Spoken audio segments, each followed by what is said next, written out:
ሰላም ጤና ይስጥልኝ ውድ ተመልካች አድማጮቻችን ይህ ኤንቢሲ ወቅታዊ ዓለም አቀፋዊ ዝግጅታችን ነው።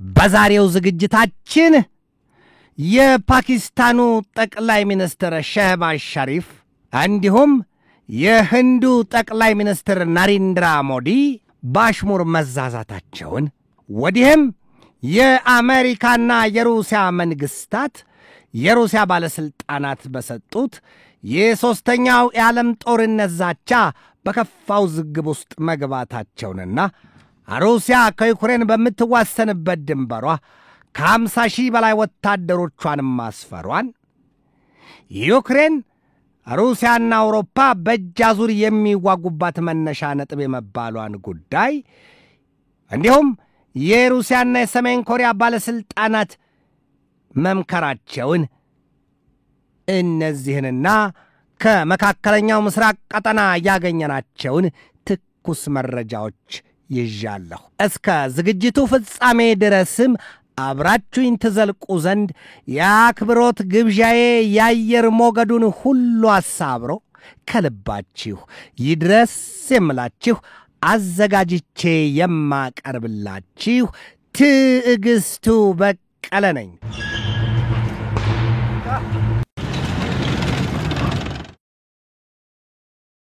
የበላን ያብላለዋል የለበሰን ይበርደዋል ይላሉ አበው። የአሜሪካና የሩሲያ መንግስታት ሰሞኑን አይገቡበት ገብተው በነገር ክፉኛ ተዳምተዋል ተቋስለዋል ነው የሚባለው።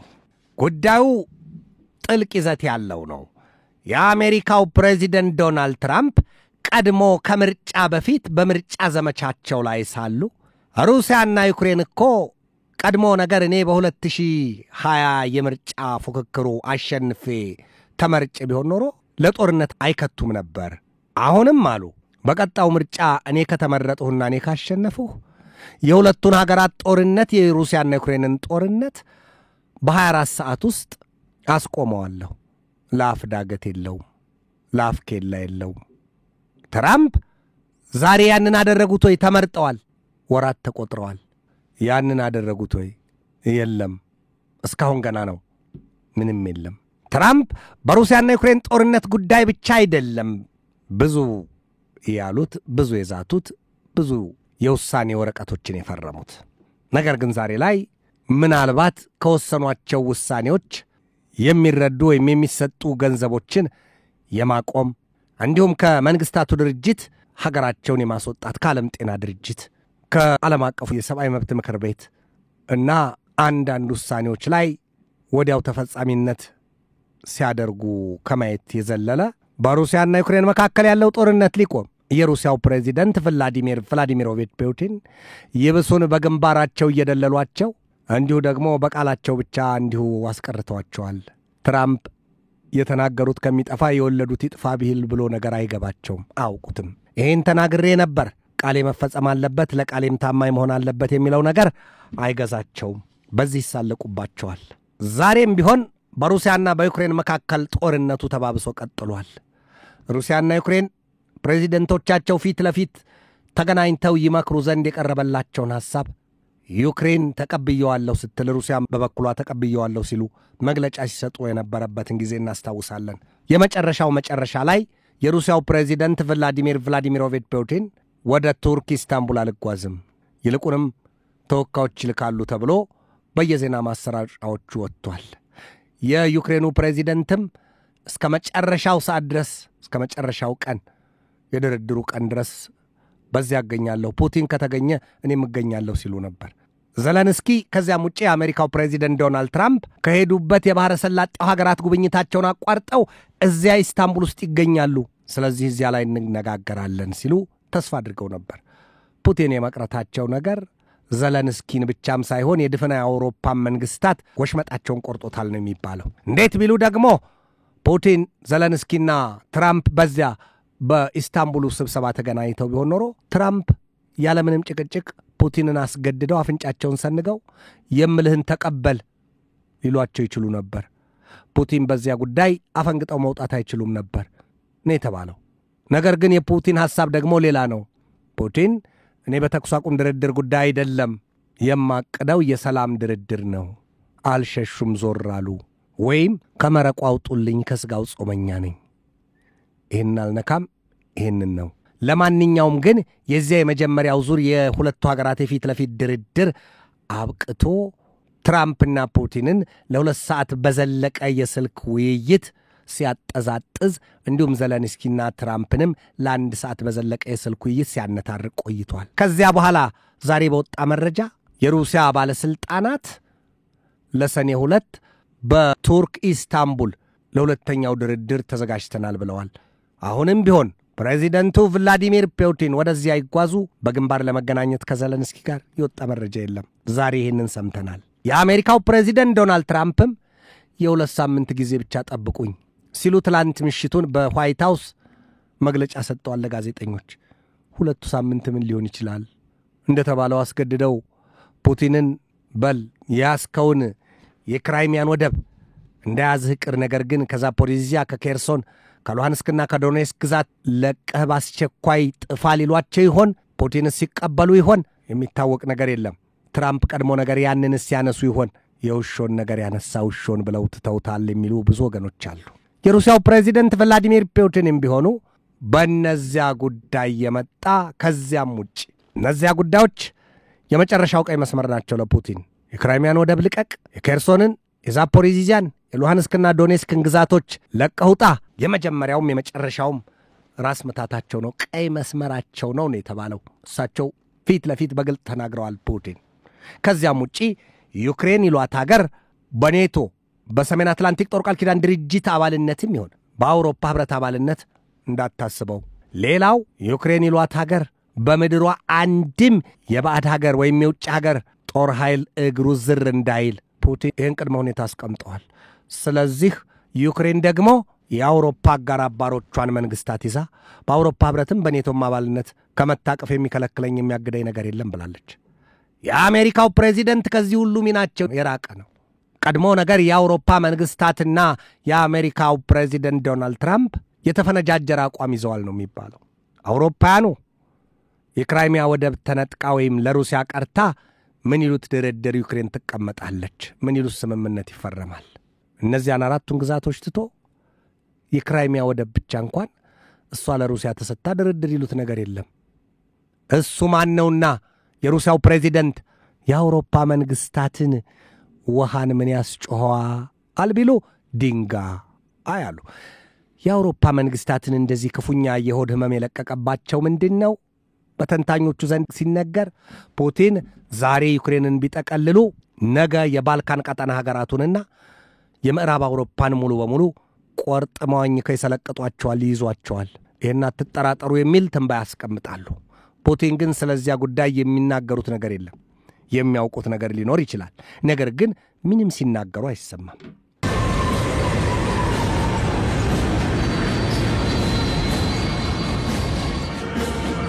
ሰሞኑን በጀርመንና በሩሲያ መካከል ከበድ ያለ ፍጥጫ እንዲሁም የኃይል ቃላት ይወረወራሉ።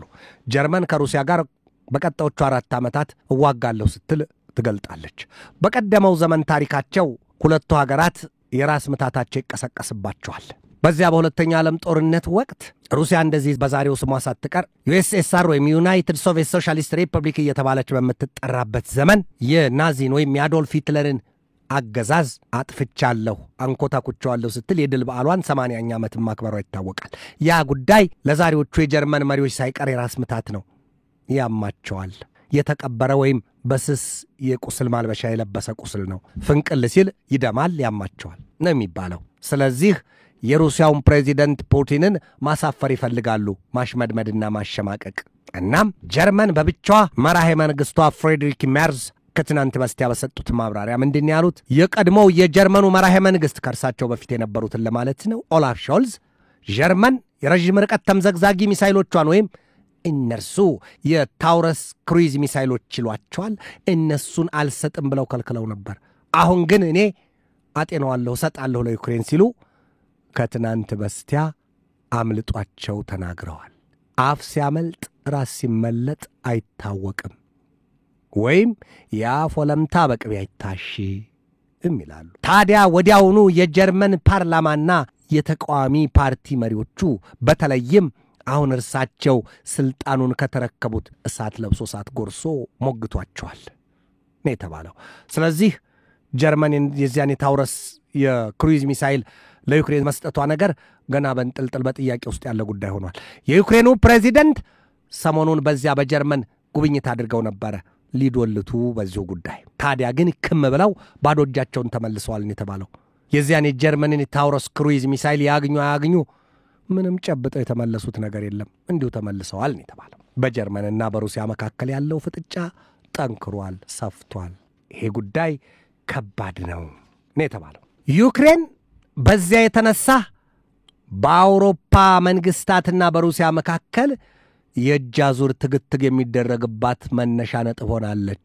ይሄው በአውሮፓ አህጉር ከሁለተኛ ዓለም ጦርነት ወዲህ እጅግ ግዙፉና ከባዱ ጦርነት እየተባለ የሚነገርለት በሩሲያና ዩክሬን መካከል ከ3 ዓመታት በላይ የነጎደው ጦርነት አውሮፓውያኑና ሩሲያን ጥርስ ለጥርስ አናክሶ ያፋጠጠ አይደለም ወይ? ስሙ የዩክሬን ይሁን እንጂ ጦርነቱ በሩሲያና በአውሮፓ ኃያላን መንግስታት መካከል የሚደረግ ነው። በተለይም ደግሞ በእንግሊዝ በፈረንሳይና በጀርመን። ፈረንሳይና ጀርመን የሩሲያን ክንድ የቀመሱና በአሳፋሪ ሽንፈት ከዚህ ቀደም ባለው ታሪክ የተረቱ ሀገራት ናቸው። ስለዚህ ዘመን ጠብቀው አጋጣሚ ፈልገው ሩሲያን መበቀል ይፈልጉ የለም ወይ ይሏቸዋል። እውነታውን የሚያውቁት እነሱ ናቸው። በአንድ ወቅት የሩሲያው ፕሬዚደንት ቭላዲሚር ቭላዲሚሮቪች ፑቲንና የፈረንሳው ፕሬዚደንት ኢማኑኤል ማክሮን በነገር ሲናቆሩ እስከወረደው ነንሰንስ ከሚለው ስድድባቸው ድረስ እንዴት አያውቅም፣ ታሪክ እንዴት አታነብም፣ ሀገሬ እኮ አሸማቃ አስተኝታችኋለች፣ አስቀምጣችኋለች፣ በአሳፋሪ ሽንፈት ተንጋላችሁ የለም ወይ፣ ፈረንሳይ ይሄን አታውቅም ወይ፣ ወደ 1842 እንመለስ ወይ፣ ታሪክ አታውቅም ወይ ሲሉ በአደባባይ ዘልፈዋቸዋል ፑቲን። የፈረንሳው ፕሬዚደንት ኢማኑኤል ማክሮንም የሩሲያውን አቻቸውን ዘለፋ ያሉትና የመሰላቸውን ቃል ሰንዝረዋል። ነገር ግን ይሄ ነው እውነታው። ታዲያ ለዚያም ነው ዛሬ የዩክሬን ጦርነት አውሮፓና ሩሲያ የሚተጋተጉበት ወይም ደግሞ ምክንያት ፈልገው የገቡበት ጦርነት ነው ሲባል የሚፈረጀው። የሩሲያና ዩክሬን ጦርነት ተባብሶ ቀጥሏል። ሩሲያ ሰሞኑን በጣም በርካታ የዩክሬንን መንደሮች ተቆጣጥራለች። እንዲሁም ደግሞ ዩክሬንም ትናንት ለዛሬ አጥቢያ በሰው አልባ የጦር አውሮፕላኖቿ የሞስኮውን አካባቢ ደብድባለች፣ ሕንፃዎችንም አውድማለች የሚል መረጃ ወጥቷል። ነገር ግን ሩሲያ በጣም ጠንክራለች። ከዚያ ውጭም የሰሞኑ የአሜሪካው ፕሬዚደንትና የሩሲያው አቻቸው የዘለፋና የቃላት እላፊ በትሮች ብዙዎችን አቁስለዋል። የአሜሪካው ፕሬዚደንት ዶናልድ ትራምፕ በሰሞኑ ንግግራቸው ምንድን ያሉት? ሩሲያ ዊል ኮላፕስ፣ ሩሲያ ትፈራርሳለች። እንዲሁም የሩሲያውን ፕሬዚደንት አብሶሉትሊ ክሬዚ ብለዋቸዋል። ከዚያም ውጪ ትናንት በማግስቱ በባተው ቀን ምንድን ያሏቸው? ፑቲን በእሳት ይጫወታል ነው ያሏቸው። ይሄ ነገር በሩሲያ ባለስልጣናት ዘንድ እሳት አንድዷል፣ እሳት ፈጥሯል ነው የተባለው። የሩሲያው ምክትል የጸጥታ ምክር ቤት ኃላፊ ዲሚትሪ ሜድቬዴቭ እኚህ ሰው በቀደመው ዘመን ሀገራቸው ሩሲያን በፕሬዚደንትነትም በጠቅላይ ሚኒስትርነትም ያገለገሉ ሰው ናቸው። ታዲያ እሳቸው ምንድን ያሉት? እኔ የሚገርመኝ አሉ፣ እኔ የማምነው አንድ ነገር ይሰነፍጠናል ለድፍን ሩሲያውያን፣ ለድፍን ዓለም የሚተርፍ ያው የሶስተኛው ዓለም ጦርነት ሲሉ አስጠንቅቀዋል። ፑቲን ትራምፕ ሆይ ይሄ ይድረስን ያሏቸው።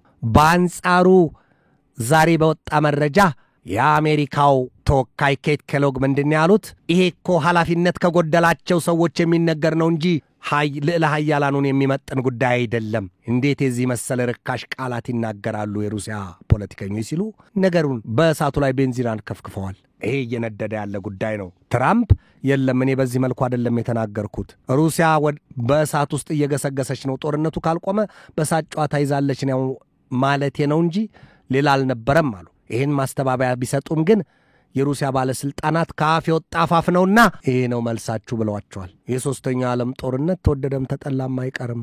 ይሄ ነው ጉዳዩ።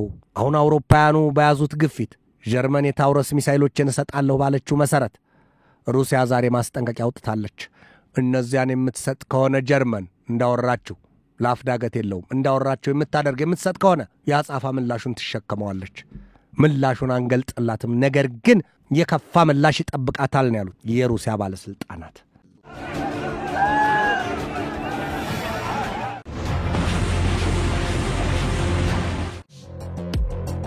የሩሲያ ባለስልጣናትና የሰሜን ኮሪያ ባለስልጣናት በምክትል የውጭ ጉዳይ ሚኒስትሮቻቸው ደረጃ ዛሬ መክረዋል ነው የተባለው። ነገሩ ከፍቷል፣ ነገሩ ጸንቷል። የሰሜን ኮሪያ ወታደሮች በሩሲያ ምድር ኩርስክ ግዛት መዋጋታቸውን ልብ ይሏል። እስከ 13000 የሚደርሱ ወታደሮቿን ሰሜን ኮሪያ ልካለች። ከዚያም ውጪ በሚሊዮን የሚቆጠሩ ጥይቶቿን በኮንቴነር እያሸገች እንዲሁም የባለስቲክ ሚሳይሎቿን ሳይቀር ለሩሲያ ልካለች። ይሄ ጉዳይ ነው። ሌላ ነገር ሌላ መዘዝ አማዟል። ወደ ቀጣዩ ዝግጅት ስናልፍ የፓኪስታንና የህንድ ፍጥጫ ነው። የፓኪስታንና የህንድ ባለስልጣናት የንቀትና የማናለብኝነት መሰል ንግግር መልእክት እያስተላለፉ ነው። ምንድነው ያሉት? የፓኪስታኑ ጠቅላይ ሚኒስትር ሼህባዝ ሸሪፍ ፓኪስታን ከህንድ ጋር አንድም ለድርድር ሁለትም ለግዙፍ ጦርነት ተዘጋጅታለች ሲሉ ያንን ቃል ተናግረዋል። የህንዱ ጠቅላይ ሚኒስትር ናሬንድራ ሞዲ በበኩላቸው ሽብርተኛነት የተጸናወተው የፓኪስታን መንግስት የጦር ኃይሉ ዋናው ስልቱ ሽብርተኛነት ነው ሲሉ መልስ ሰጥተዋል። የትኛውም የጦርነት አባዜ በፖለቲከኞች ምላስ መጀመሪያ ላይ ክብሪቱ እንደተጫረ ከታሪክ እንገነዘባለን።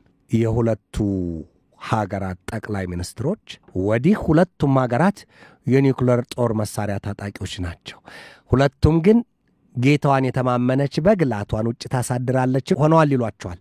ህንድ በአሜሪካ ተማምናለች ነው የሚባለው። ፓኪስታን ደግሞ በቻይና። ትናንት ከወደ ህንድ በወጣ መረጃ ምንድነው? የመጀመሪያው ጠላት ቻይና ናት ብላለች ህንድ፣ ሁለተኛዋ ናት ፓኪስታን። ስለዚህ ጉዳዩ የማታ ቆሻሻ ከመንካቱ የማነካካቱን ሆኗ አል ነው የሚባለው። በፓኪስታንና በህንድ መካከል ያለው ውጥረት ውስጡን እንደ ፍግሳት ወይም እንደ ገለባሳት ከመጋጋሙ ውጪ የሰላም ድርድር ወይም የሰላም ተስፋ የሚጣልበት አይደለም ሲሉ ነገር ሰንጣቂዎቹን በበኩላቸው የራሳቸውን እሳት የራሳቸውን ቋያና ቤንዚን አዘጋጅተው በዚያ ያሳያሉ። እስኪ ወደ መካከለኛው ምስራቅ ቀጠና ምድር እንመለስ። በመካከለኛው ምስራቅ ቀጠና ጉዳይ ያለው የኢራንና የእስራኤል ጉዳይ በተካረረ መልኩና በተጧጧፈ የእሳት አበላ አይነቱ ቀጥሏል። እስራኤል ዛሬ ምንም ተባለ ምንም፣ አሜሪካ ምንም ተባለ ምንም፣ ግን የኢራንን የኒውክሌር ጣቢያዎች አውድማቸዋለሁ ብላለች። የኢራን አብዮታዊ ዘብ ኃይል ዋና አዛዥ ሜጀር ጀነራል ሆሴን ሰላሚ በበኩላቸው ግድ የለም ተሞክር እስራኤል አሜሪካም አብረው ይሁኑ፣ የገሃነም ደጆች ተከፍተውላቸዋል፣ አፋቸውን ከፍተው እየጠበቋቸው ነው። እኛ የምንጠብቀው ነገር ቢኖር አሉ የሁለቱን ሀገራት ጥቂት ስህተት ብቻ ነው።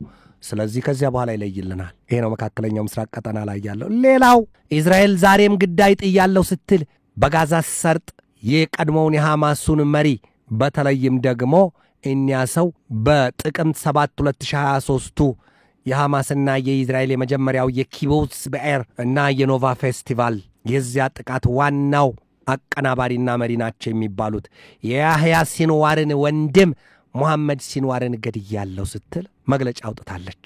በመካከለኛው ምስራቅ ቀጠና ለሸምጋይ ቢሉ ገላጋይ፣ ለአናዛዥ ቢሉ ለገናዥ የቸገረው የጋዛ ሰርጥ የፍልስጤማኑና የእስራኤል ጦርነት ጉዳይ የንጹሃኑን እልቂት ያከፋና ያሰፋ ከመሄድ ውጪ ዛሬም የተስፋ ጭላንጭል አልታየበትም።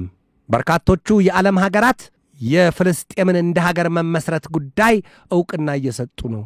ብዙዎቹ በአንጻሩ በእስራኤል ላይ ተረከዛቸውን አዙረውባታል ነው የሚባለው። እነ ኤርላንድ ስፔንን እስከ እንግሊዝና ፈረንሳይ ድረስ የዚህ አይነት አቋም እየተንጸባረቀ ነው የሚባለው። ጦርነትን እየወለደ የዘግናኝ እልቂት ማዕበል እየታየባት ያለችው ዓለም ነገስ ምን ይጠብቃት ይሆን? ጥያቄ ብቻ ነው።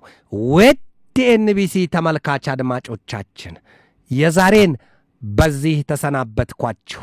ነገ በሌላ ርዕሰ ጉዳይ እንገናኛለን። እስከዚያው ከልባችን እስከ ዓለማችን ሰላም ተመኘሁ። በድጋሜ ሰላም።